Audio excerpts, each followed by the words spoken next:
വിശദമായ വാർത്തകളിലേക്ക്. Kanthapuram A P Abubakar മുസ്ലിയാരുടെ മണ്ണാർക്കാട് സന്ദർശനത്തിന് സംബന്ധിച്ച് നൽകിയ വാർത്ത ഉസ്താദിനെ അപകീർത്തിപ്പെടുത്തിയതിൽ ഏഷ്യൻ ന്യൂസ് ഖേദം പ്രകടിപ്പിക്കുന്നു. തീരുമാനം മാർക്കസ് അധികൃതരുടെ സ്ഥിരീകരണത്തെ തുടർന്ന്. സുന്നി നേതാവ് കാന്തപുരം അബൂബക്കർ മുസ്ലിയാരുടെ മണ്ണാർക്കാട് സന്ദർശനം നടത്തിയെന്ന വാർത്ത വിവാദമായതിൽ ഏഷ്യൻ ന്യൂസ് ഖേദം പ്രകടിപ്പിച്ചു. ഇത് ഉസ്താദിനെ അപകീർത്തിപ്പെടുത്തുന്ന രീതിയിൽ പ്രചരണം നടന്നതാണ് തീരുമാനത്തിന് കാരണമായത്. ഇത് സംബന്ധിച്ച് മർക്കസ് അധികൃതരുടെ സ്ഥിരീകരണവും മുഖവിലേക്കെടുത്താണ് ഖേദം പ്രകടിപ്പിക്കാൻ ഏഷ്യൻ ന്യൂസിന്റെ ഉന്നതതല യോഗത്തിൽ തീരുമാനമായത്. മെയ് 8 ഞായറാഴ്ച ഉസ്താദ് മണ്ണാർക്കാട് സന്ദർശനം നടത്തിയെന്നാണ് വാർത്ത നൽകിയത്. എന്നാൽ ഇത് നിഷേധിച്ചുകൊണ്ട് കാന്തപുരം രഹസ്യ സന്ദർശനം നടത്തിയിട്ടില്ലെന്ന മർക്കസ് സ്ഥിരീകരണം വ്യക്തമായതാണ് തീരുമാനത്തിന് കാരണം.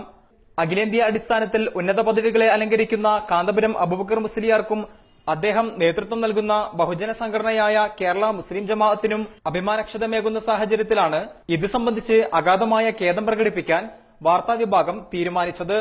News desk ACN news.